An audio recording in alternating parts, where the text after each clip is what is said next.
আজকে আপনাদের ছোট্ট একটা গল্প শোনাবো। শুরুতেই একটা ছোট্ট গ্রামে ছিল, সেখানে সবাই একে অন্যের পাশে দাঁড়াতো। গ্রামে ছিল রফিক, যে ছোটোবেলা থেকেই স্বপ্ন দেখত বড় হবে, তবে তার পরিবারের বেশি সুযোগ ছিল না। একদিন গ্রামের মাঠে বসে সে তার দাদা দাদির গল্প শুনতে শুনতে ভাবল, কীভাবে ছোট ছোট কাজের মধ্যেই বড় স্বপ্নের ভিতর তৈরি করা যায়।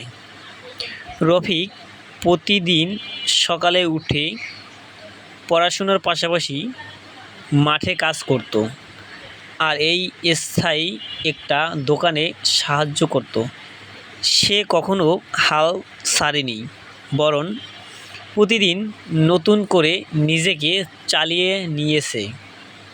দিন গড়িয়ে যায়, সে স্কলারশিপ পায়, শহরে পড়তে যায়, আর একদিন ফিরে এসে গ্রামের স্কুলে শিক্ষক হয়। রফিকের গল্প এখন গ্রামের সব শিশুর কাছে অনুপ্রেরণা, যে তাদের ছোট্ট কাজ, স্থিরতা আর বিশ্বাস দিয়েই একদিন বড় পরিবর্তন আনা যায়। এই গল্পটা আমাদের শেখায়, স্বপ্ন দেখা চেষ্টা করো আর কখনো হাল ছেড়ে দিও না। প্রিয় দর্শক, এই গল্পটায় আমরা বুঝতে পারছি যে আমাদের ধৈর্য থাকতে হবে। যে কোনো কাজ করার আগে আমাদের প্রথমেই ধৈর্য থাকতে হবে। ধৈর্য যদি না থাকে কখনোই আমরা সফল হতে পারবো না।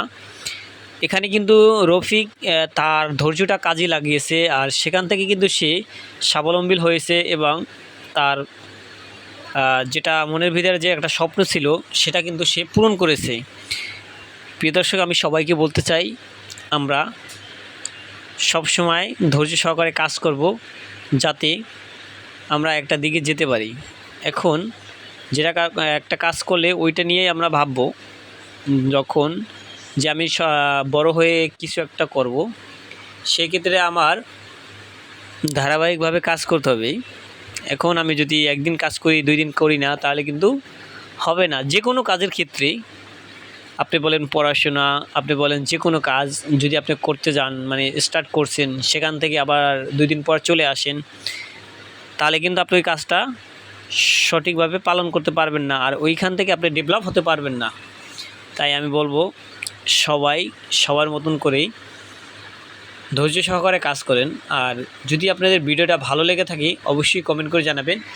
ভিডিওটা ছিল সম্পূর্ণই চিড়িয়াখানার একটা ভিডিও, আর গল্পটা কেমন লাগছে অবশ্যই একটু কমেন্ট করে জানাবেন।